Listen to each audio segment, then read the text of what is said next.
Hoy estamos acá reunidos esta mañana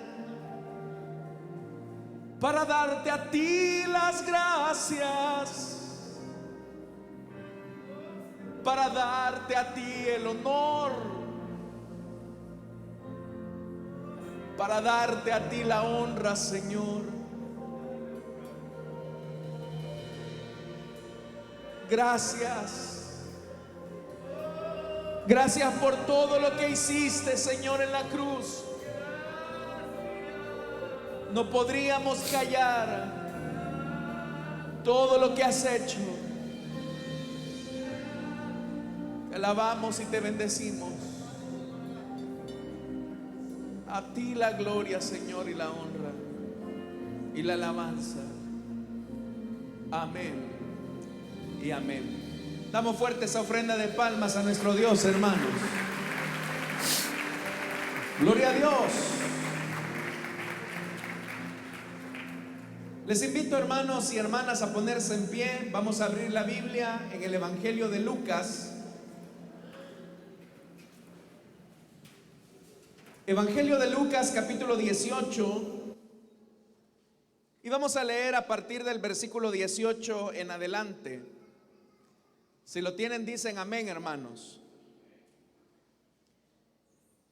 Evangelio de Lucas, capítulo 18, versículo 18 en adelante. La palabra de Dios nos dice: cierto dirigente le preguntó: Maestro bueno, ¿qué tengo que hacer para heredar la vida eterna? ¿Por qué me llamas bueno?, respondió Jesús. Nadie es bueno sino solo Dios. Ya saben los mandamientos: no cometas adulterio, no mates, no robes, no presentes falso testimonio, honra a tu padre y a tu madre. Todo eso lo he cumplido desde que era joven, dijo el hombre. Al oír esto, Jesús añadió: todavía te falta una cosa. Vende todo lo que tienes y repártelo entre los pobres, y tendrás tesoro en el cielo. Luego ven y sígueme. Cuando el hombre oyó esto, se entristeció mucho, pues era muy rico. Al verlo tan afligido, Jesús comentó: qué difícil es para los ricos entrar en el reino de Dios. En realidad le resulta más fácil a un camello pasar por el ojo de una aguja que a un rico entrar en el reino de Dios. Los que lo oyeron preguntaron: entonces, ¿quién podrá salvarse? Lo que es imposible para los hombres es posible para Dios, aclaró Jesús. Mira, le dijo Pedro, nosotros hemos dejado todo lo que teníamos para seguirte. Les aseguro, respondió Jesús, que todo el que por causa del reino de Dios haya dejado casa, esposa, hermanos, padres o hijos, recibirá mucho más en este tiempo y en la edad venidera la vida eterna. Amén. Hasta ahí dejamos la lectura, hermanos. Tengan la amabilidad de tomar sus asientos, por favor, esta mañana. Hermanos, el pasaje que hemos leído es bastante conocido. Incluso se le ha denominado a este episodio como el encuentro del joven rico con Jesús. Aunque en realidad, hermanos, la Biblia no dice que era un joven el que se había presentado, sino que lo que se dice es que este hombre había guardado, según él, los mandamientos del Señor desde su temprana edad, es decir, desde su juventud.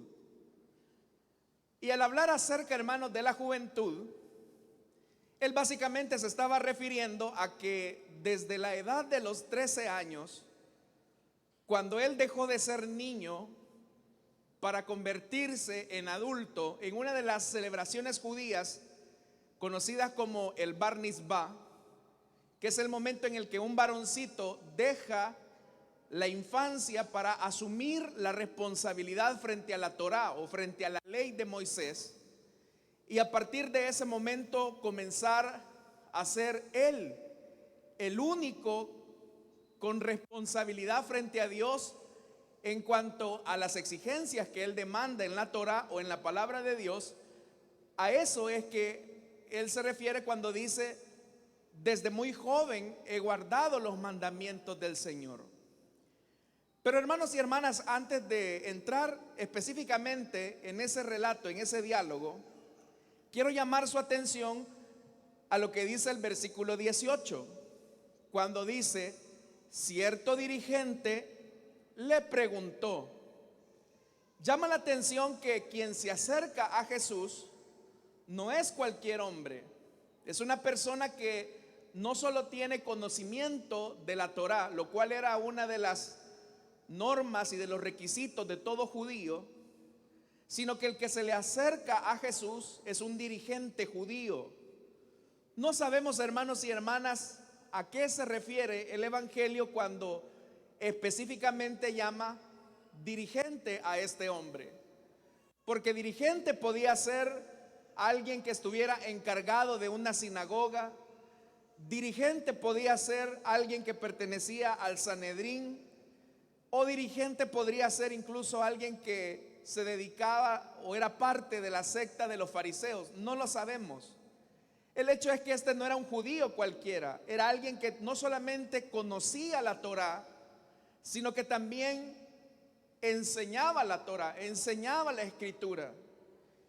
Y este hombre se le acerca diciéndole: maestro bueno, ¿qué tengo que hacer para heredar la vida eterna? Note que la pregunta de este hombre tiene que ver con el más allá, con la vida eterna. Uno diría: ¿cómo es que alguien que conoce la Escritura, que no solamente la conoce, sino que también la enseña, le está preguntando a Jesús qué debe de hacer para heredar la vida eterna? Entonces Jesús le responde: ¿por qué me llamas bueno? Nadie es bueno sino solo Dios.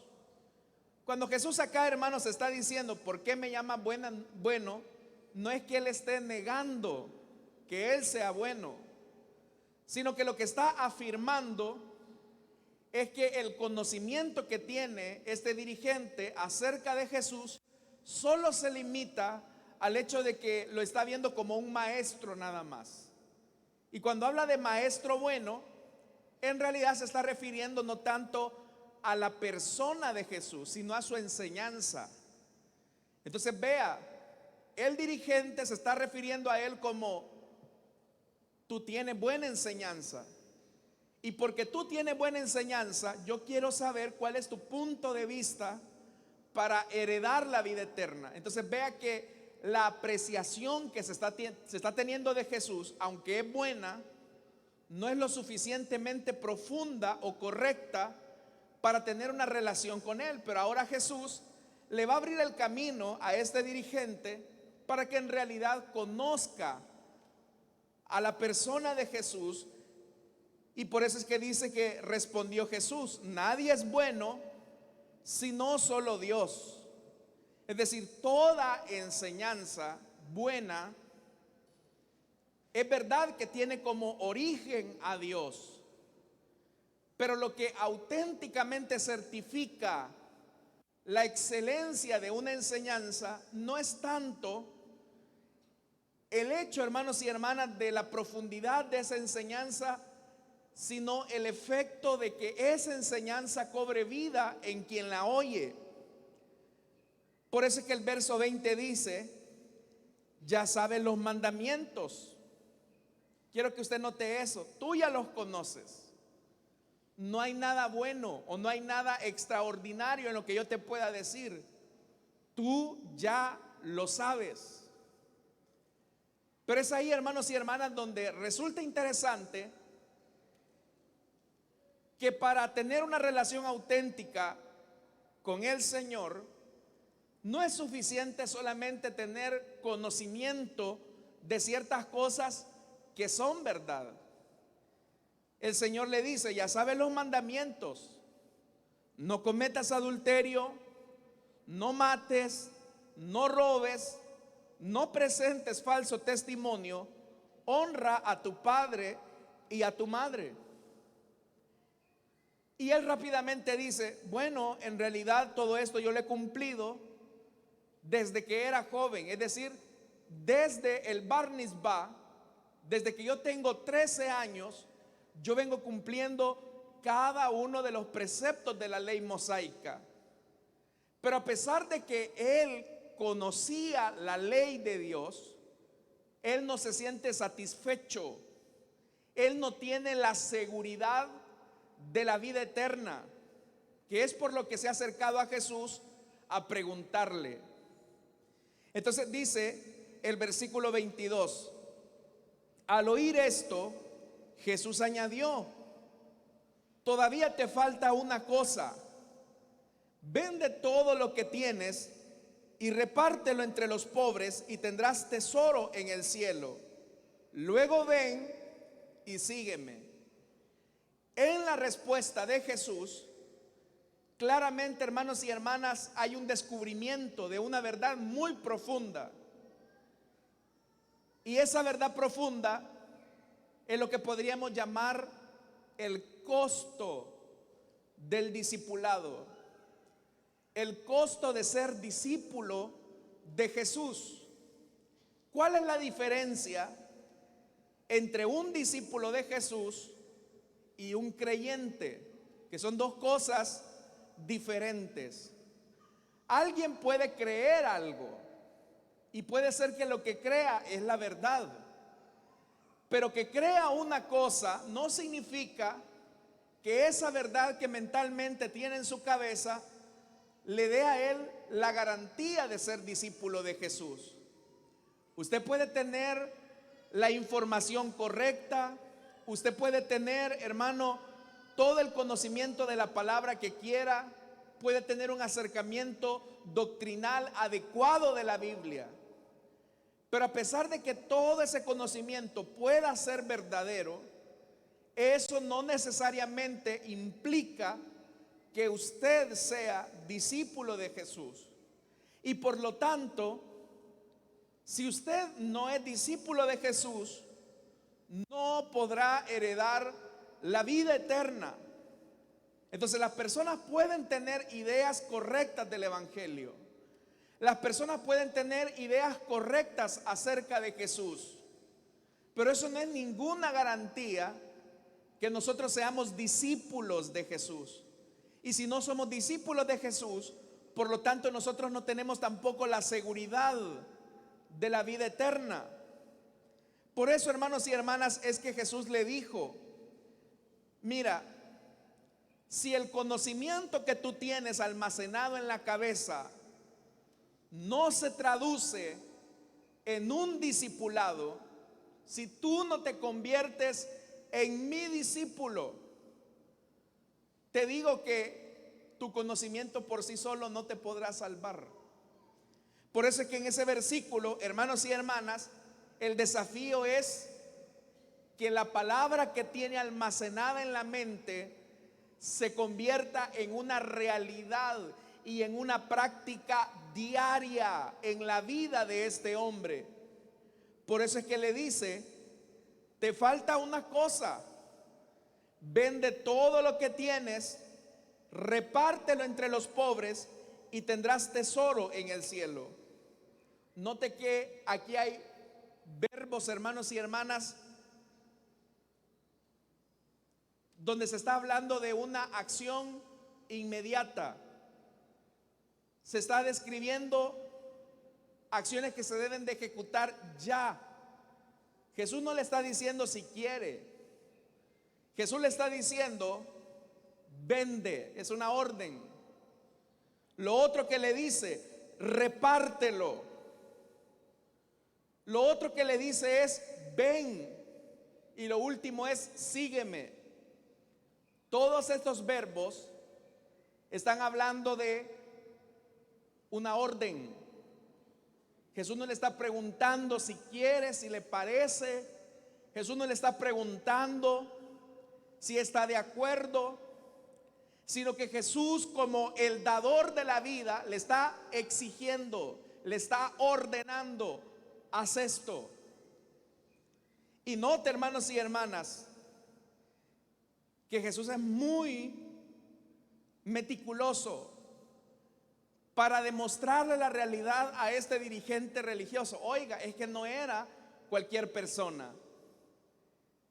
Era un hombre que conocía de la Biblia, era un hombre que tenía mucho conocimiento de la ley mosaica, pero el que tuviera ese conocimiento no era sinónimo que fuera discípulo, no era sinónimo que fuera un auténtico hijo de Dios. Aquí es donde muchos nos podemos equivocar, al igual que este dirigente.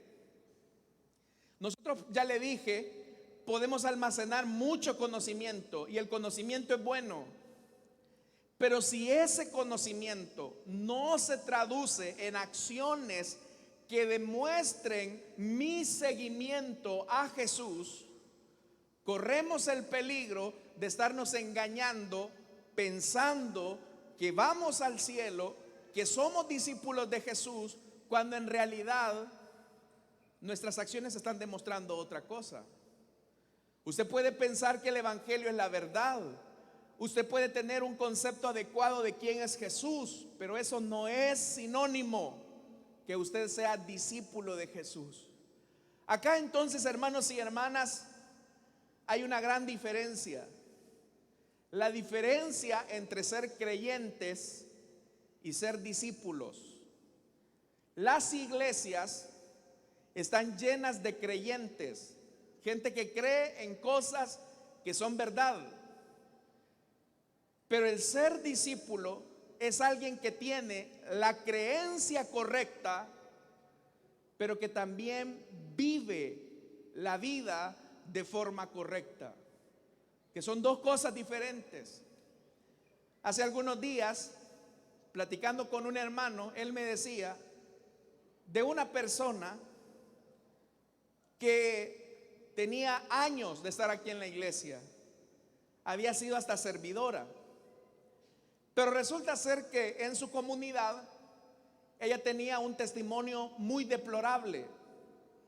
Cuando usted le escuchaba a ella hablar acerca del Señor y del evangelio, ella decía: no, es que el evangelio es la vida, mi Señor es mi todo, Él es el amor de todo mi ser, el Señor es todo para mí. Todas esas expresiones medio románticas, melosas, hablaban de que tenía una idea buena del evangelio, pero en la práctica, en su testimonio, dejaba mucho que desear. Y las personas se preguntaban: ¿cómo es que esta persona dice que es cristiana? ¿Cómo es que esta persona dice que es evangélica y tiene una vida deplorable, de muy mal testimonio en su comunidad? ¿Sabe por qué se produce eso? Eso se produce porque la persona tiene una creencia del evangelio que es correcta, pero la creencia por sí sola no determina que una persona sea discípulo de Jesús. El discípulo de Jesús es alguien que tiene la creencia correcta, pero también tiene la vida correcta. Vive lo que cree. Si para nosotros Jesús es el Señor, si para nosotros el evangelio es la verdad, eso me demanda a mí acciones concretas en el día a día. Para mí las palabras de Jesús serán órdenes que debo de obedecer. Por eso es que le hice mención a usted de los verbos imperativos que aparecen acá por parte de Jesús. Vende, reparte, ven y sígueme. Son verbos imperativos. Son órdenes de Jesús que no pueden ser apeladas. Son órdenes de Jesús que no pueden ser cuestionadas. Jesús lo que le está diciendo al dirigente religioso es: tú tienes la creencia correcta. Tú tienes una verdad adecuada en tu cabeza. Conoces los mandamientos, pero una cosa te falta. Lo que te hace falta es que lo que crees lo vivas. Y eso es ahí, hermanos y hermanas, donde marca la gran diferencia entre quien es discípulo o es creyente. Usted, ya le dije, puede tener toda la información correcta del evangelio en su cabeza. Usted puede saber que Dios es amor. Usted puede saber que Jesús es el Salvador. Usted puede saber que Jesús es el Señor. Usted puede saber que el evangelio es la verdad. Todo eso usted lo puede saber, pero que lo sepa mentalmente no es garantía que usted y yo seamos discípulos de Jesús. El discípulo de Jesús es aquel que tiene la creencia correcta y vive lo que cree. Y eso marca la diferencia. Por eso es que, hermanos y hermanas, ante las órdenes de Jesús, que este dirigente reconoció, Jesús le dice algo: mira, si tú haces esto, si tú vives esto, vas a tener tesoro en el cielo. Es decir, tu obediencia, tu vida diaria va a demostrar que tienes tesoro en el cielo y que de verdad tú me has reconocido, no simplemente como un maestro bueno, sino que habrás reconocido que yo soy el Señor de tu vida, el que garantiza la salvación y la vida eterna.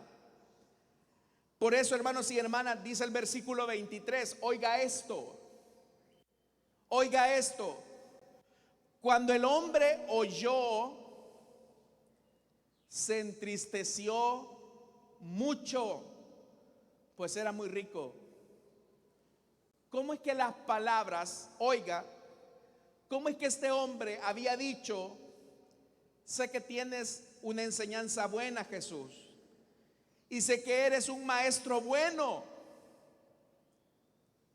Pero cómo es que cuando Jesús le habla a él, le demanda a él, le ordena a él, eso le genera tristeza en su corazón? ¿Sabe algo, hermanos y hermanas? La palabra de Dios puede causar en nosotros un momento de tristeza.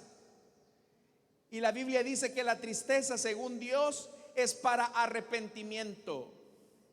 Puede ser que en algún momento la palabra de Dios nos confronte y nos entristezca. Pero el que es auténticamente discípulo de Jesús va a sentir la tristeza de la palabra, pero la reflexión lo va a llevar a la obediencia, y la obediencia a su tiempo le va a generar regocijo.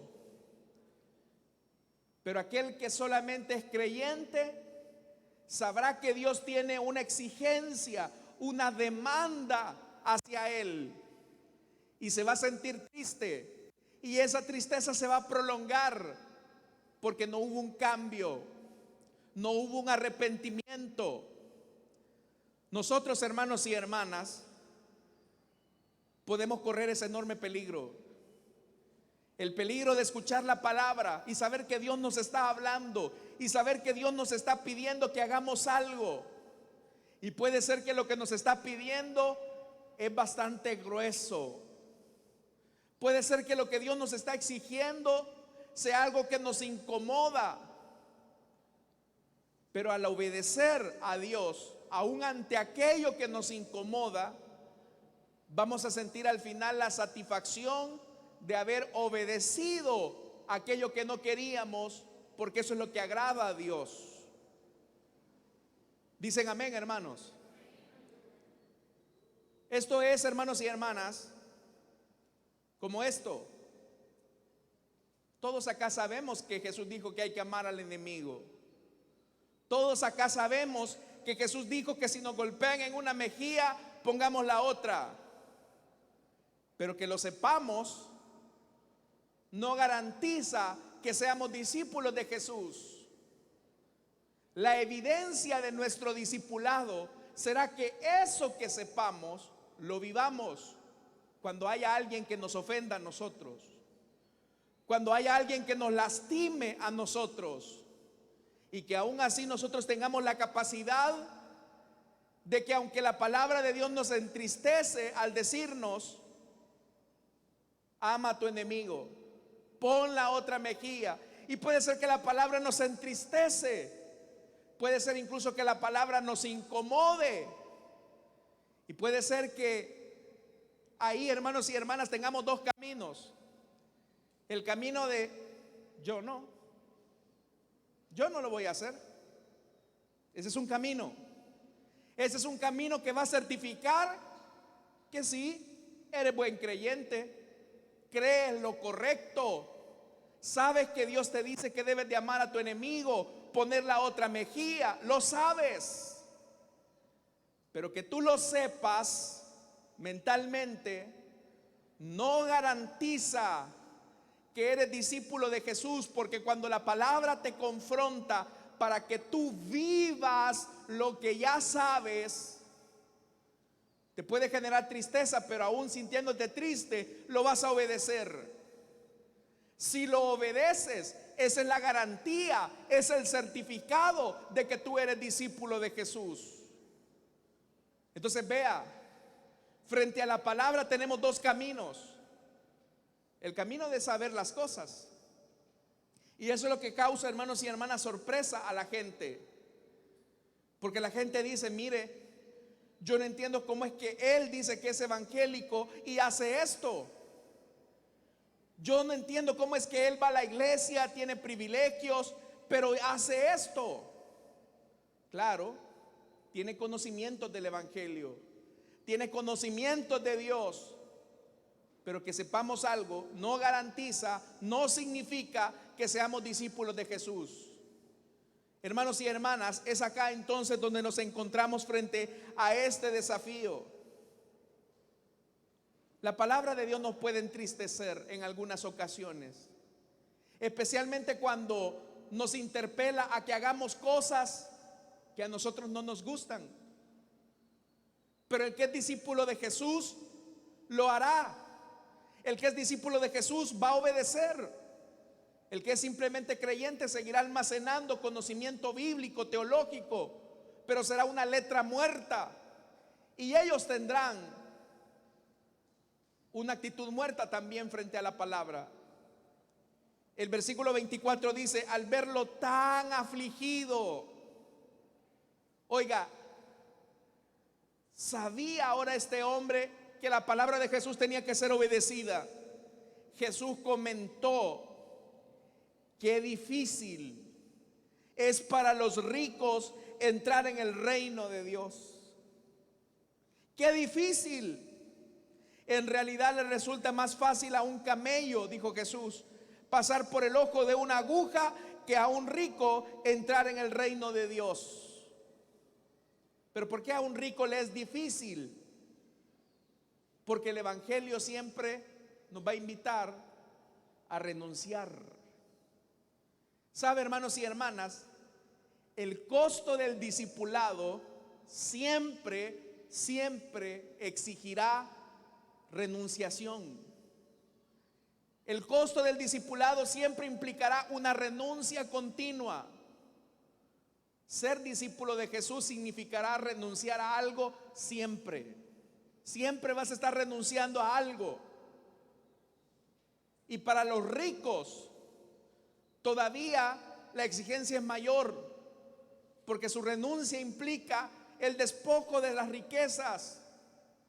Y por eso es que Jesús les dice: cuán difícil es que para un rico es entrar en el reino de Dios. Porque si ser discípulo mío implica renunciar, el rico entonces ya no tendrá una dependencia de la riqueza, sino del Señor. Entonces yo te pregunto a ti: Todos, hermanos, sin excepción. Si usted es discípulo de Jesús, si usted es discípula de Jesús, tiene que saber que Jesús le está pidiendo que renuncie a algo. Y eso a lo que Jesús le está pidiendo que renuncie es algo que usted no quiere dejar. Es algo a lo que usted le tiene mucho aprecio. Es algo que usted siempre valora. Puede ser que lo que usted valore es su machismo. Puede ser que lo que quizás usted más valore es su feminismo. Puede ser que lo que usted más valore son sus riquezas, son las relaciones, es una amistad. No lo sé. Pero algo sí le puedo decir. La palabra de Dios le exige a usted que renuncie a algo. Nadie puede ser discípulo de Jesús si no renuncia a algo. Entonces, hermano, no basta con que tengamos un conocimiento correcto de Dios. Usted puede decir: nosotros en la iglesia tenemos sana doctrina, nosotros en la iglesia tenemos buena palabra, nosotros en la iglesia comprendemos adecuadamente la escritura. No es suficiente. No es suficiente. Usted puede tener el mejor acercamiento bíblico, usted puede ser el mejor teólogo de esta tierra, pero no es suficiente. Si la palabra no cobra vida en usted, usted es un simple creyente. Eso explica el por qué en el juicio a las naciones muchos dirán al Señor: Señor, en tu nombre predicábamos en las plazas. Y sí, esos hombres andaban predicando el evangelio, sí estaban diciendo cosas correctas del Señor. Señor, en tu nombre echamos fuera demonios. Sí, es verdad, en el nombre del Señor expulsaban los demonios, no era mentira. Señor, en tu nombre profetizamos. Sí, tu profecía era correcta, tenía buen contenido bíblico.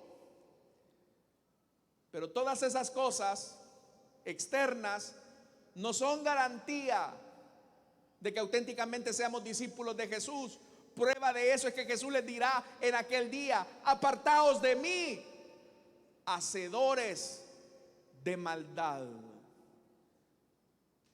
Es más dura la palabra de Jesús, porque incluso los rechaza con maldición.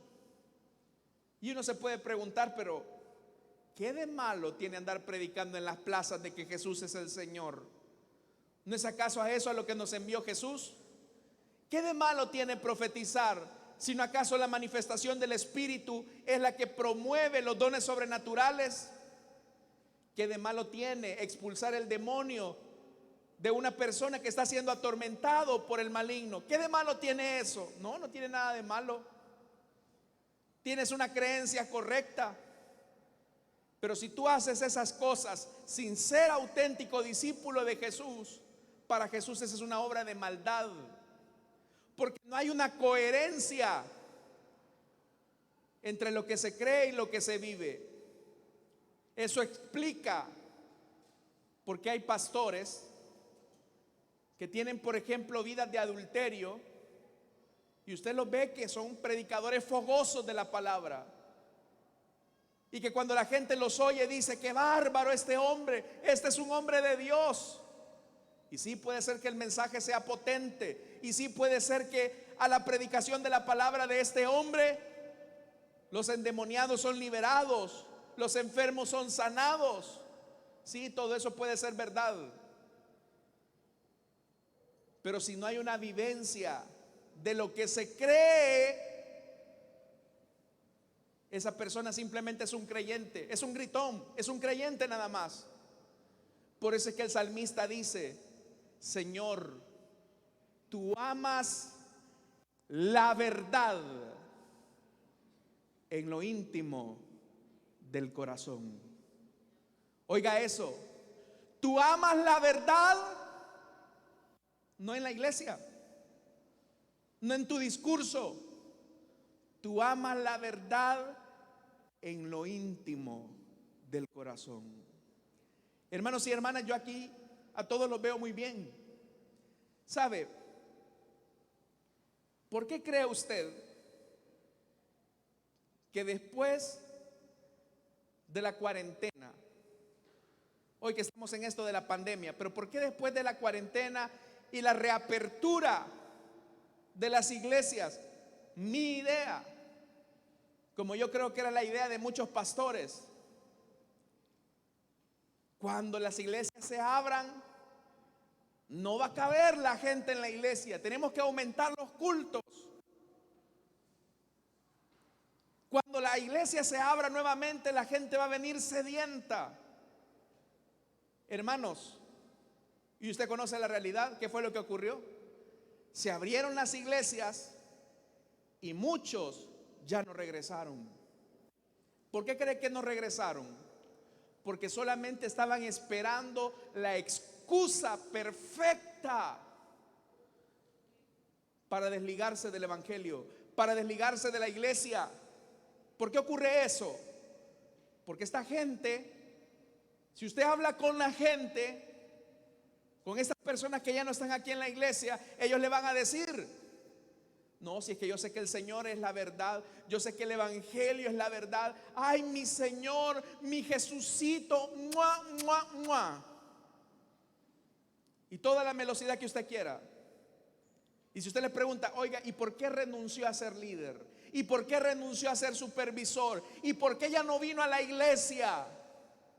No, es que fíjese que me desanimé.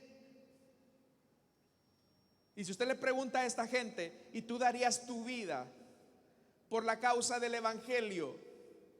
¿Y tú darías tu vida por seguir al Señor? Ellos le van a decir: sí, hermano, a mí si me ponen una pistola en la frente, yo no niego a mi Salvador. Ajá. ¿Y por qué ya pasaron casi 2 años? Más de 2 años y tú ya no has regresado. Todo puede esperar, y que espere la iglesia y que espere el evangelio. Y es la típica gente que dice: si es que para ser creyente yo no necesito ir a la iglesia. Pero fíjate que la Biblia dice: y no dejando de congregarse. ¿Qué dice la Biblia? Como algunos tienen por costumbre. Hay gente que dice: no, si Dios está en todas partes. Dios está en todas partes, así que si yo no voy a la iglesia, yo puedo adorar a Dios aquí en mi casa. Suena bien, crees bien, pero no es lo que Dios dice en su palabra. Tú puedes tener ideas adecuadas. ¿Por qué cree que hay mucha gente que renunció a sus privilegios, hermano? ¿Por qué cree usted que hay mucha gente que ya no vino? ¿Por qué? Porque solo eran creyentes, mas no discípulos. Porque el discípulo, llueve, tiemble, truene, la tierra se puede estremecer, pero sabe que su compromiso no es con el hombre, sino con el Rey de Reyes, que lo llamó, que lo salvó, que lo limpió, que lo hizo una nueva criatura.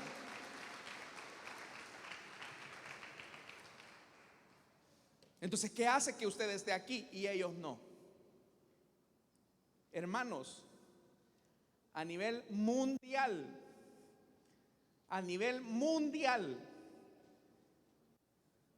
de acuerdo a estadísticas, la deserción de las iglesias después de la reapertura es del 45%.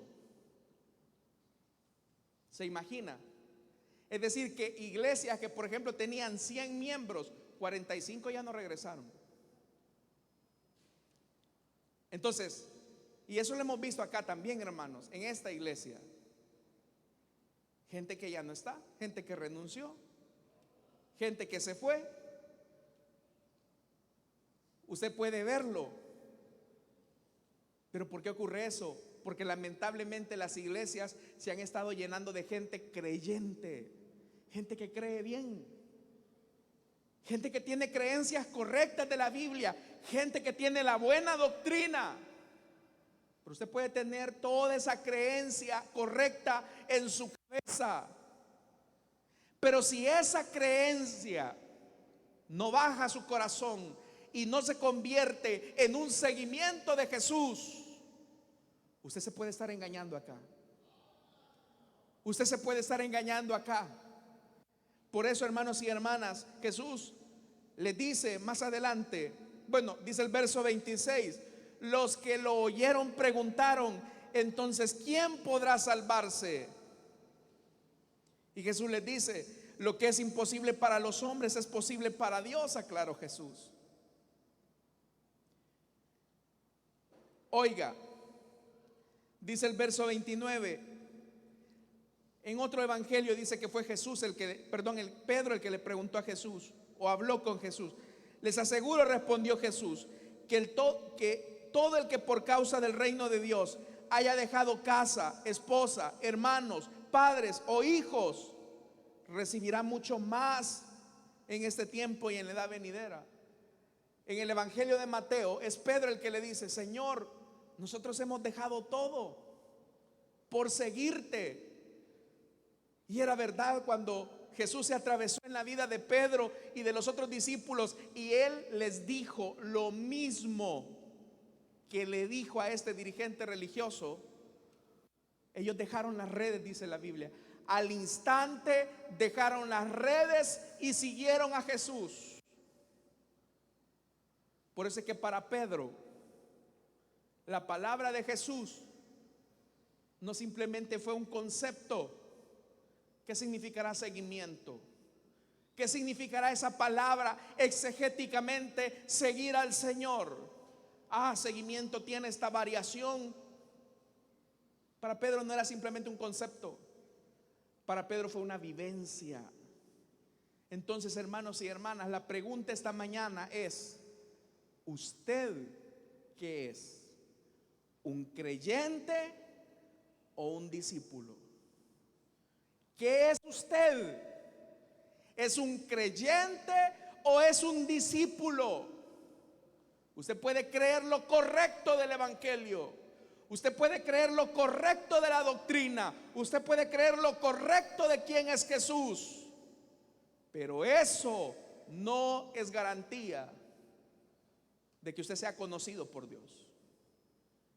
Es conocido por Dios y por el Señor aquel que escucha la palabra y sigue a su maestro y sigue al Cordero de Dios.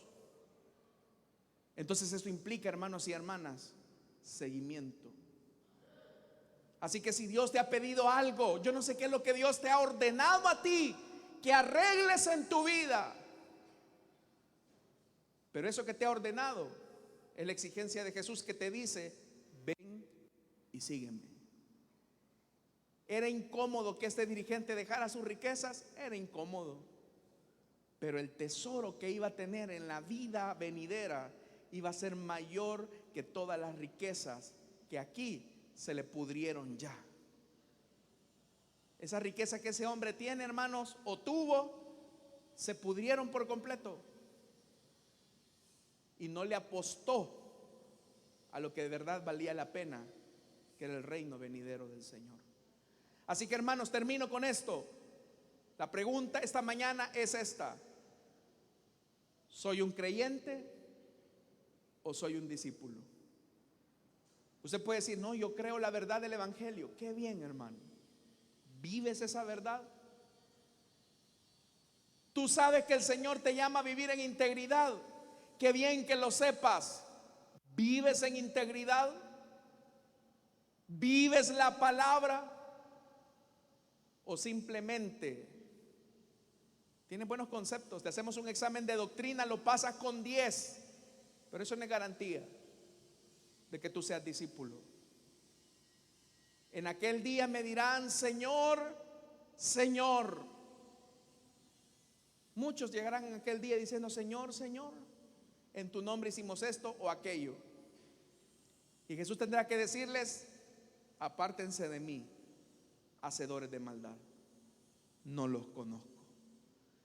Hermanos, al estar acá, en este lugar, y Jesús dijo algo en su palabra, donde 2 o 3 estén reunidos en mi nombre, ahí estoy yo. El Señor está acá. ¿Cuántos creen que el Señor está acá? Claro, Él está acá. Y Él sabe quiénes son de Él y quiénes no.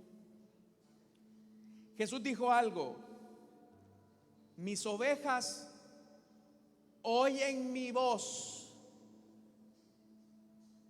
Y se quedan ahí con la voz del pastor. No, Jesús no dijo eso. Jesús dijo: mis ovejas oyen mi voz y estas me siguen, me obedecen, reconocen mi voz, van detrás de mí. Si tú escuchas la voz del Maestro y tú eres un discípulo de Jesús, tú lo vas a seguir. Si tú eres un creyente, vas a identificar: esa es la voz de Jesús, pero yo me quedo aquí parado, no voy a hacer nada. Y repito, hermanos, puede ser creyente, tener buenas ideas del Evangelio, pero eso no es garantía de que eres discípulo de Jesús. El discípulo es el que tiene la creencia correcta y vive de manera correcta. Así que esta es la palabra de Dios para esta mañana, hermanos y hermanas. Amén. Les invito a cerrar sus ojos, hermanos. Esta mañana yo quiero hacerle a usted una pregunta. ¿Soy discípulo? ¿Es usted discípulo? ¿O es creyente solamente? El discípulo es aquel que oye la palabra y la obedece. El que es creyente solo oye la palabra, almacena conocimiento, pero no vive la palabra. No vive la palabra. Conoce de doctrina, conoce de la Biblia, ha escuchado muchas predicaciones, tiene conceptos muy buenos del Evangelio, pero eso no significa que sea discípulo de Jesús. El discípulo oye la palabra y vive la palabra. Así como cuando Pedro escuchó: ven y sígueme, y dice la Biblia que al instante ellos dejaron las redes y siguieron a Jesús. Para Pedro no fue simplemente una mera palabra, fue una palabra que le demandó una acción. Los verdaderos discípulos son aquellos que escuchan la palabra y tienen una acción. Tienen una acción ante la palabra. Hazte la pregunta entonces: ¿soy yo discípulo o soy creyente? Así tengas un privilegio, tengas tantos años de estar en el Evangelio. Esta mañana quiero hacer una invitación rápidamente para aquellos que desean entregarle su vida a Cristo o desean reconciliarse, para que en el lugar donde están puedan ponerse en pie y vamos a orar por ustedes. Si hay alguien esta mañana que desea entregarle su vida a Cristo o desea reconciliarse, póngase en pie. No sé, hermano, si me ayuda. Puede pasar aquí al frente. Quiero orar por usted. ¿Hay alguien más que desea entregarle su vida a Cristo o desea reconciliarse? ¿Hay alguien más que desea entregarle su vida a Cristo o desea reconciliarse? Póngase en pie. Quiero orar por usted. La Biblia te dirá a ti: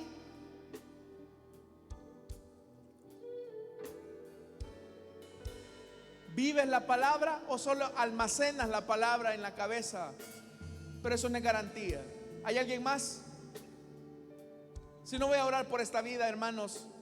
Pero si hay alguien que desea entregarle su vida a Cristo o desea reconciliarse, que ha llegado a la conclusión: en verdad que yo solo soy un creyente, tengo creencias del Evangelio, pero no he vivido el Evangelio.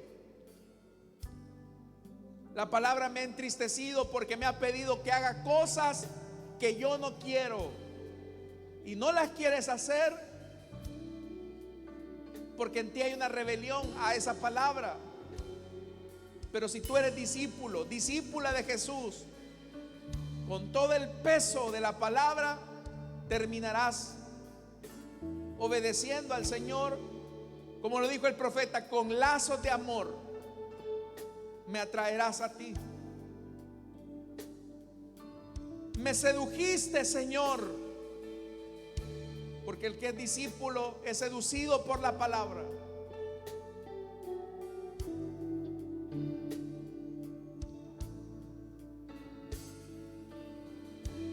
Dios le bendiga a la dama que se pone aquí en pie. ¿Hay alguien más? ¿Hay alguien más? Cierro la invitación. Vamos a orar por estas vidas, hermanos. Oremos. Padre que estás en los cielos, Señor amado, te alabamos y te bendecimos porque tú eres bueno. Gracias por estas vidas que están en pie.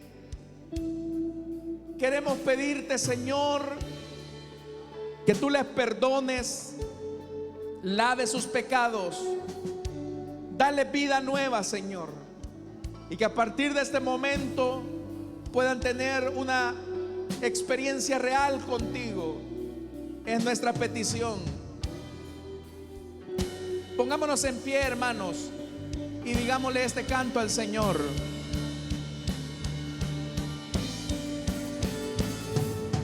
Yo quiero ser más como tú, Señor.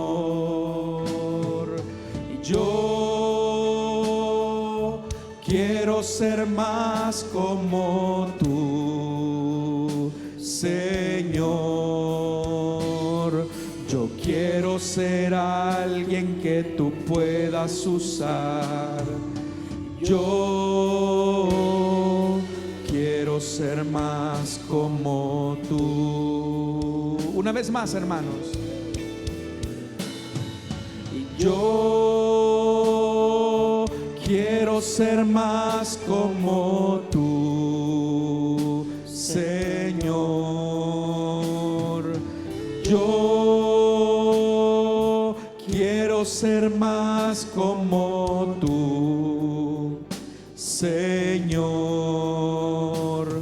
Yo quiero ser alguien que tú puedas usar. Yo quiero ser más como tú. Yo quiero ser más como tú.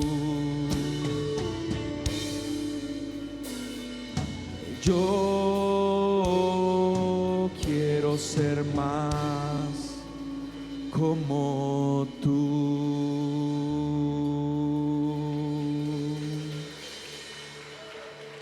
Padre que estás en los cielos, aquí está tu iglesia, tu pueblo, al que tú compraste con sangre preciosa. Somos una comunidad de discípulos que queremos vivir tu palabra. No solamente queremos almacenar conocimiento en nuestra cabeza, queremos vivir tu palabra, Señor. Ayúdanos a vivir tu palabra. No sé qué le estás pidiendo a tu iglesia, a la que renuncie, porque todos los días nos pides que renunciemos a algo. Ayúdanos a renunciar a nuestro egoísmo, a nuestro machismo. Ayúdanos a renunciar a nuestras raíces de amargura. Ayúdanos a renunciar a nuestras rencillas. Ayúdanos a renunciar, Señor, a nuestros deseos de venganza. Ayúdanos a renunciar, Señor, a la autojustificación. Ayúdanos a renunciar a la vanagloria, al orgullo. Ayúdanos a renunciar, Señor amado, a todas aquellas cosas que no son saludables para nuestro crecimiento, para ser discípulos como tú quieres. Tú eres el Señor, tú eres el Maestro.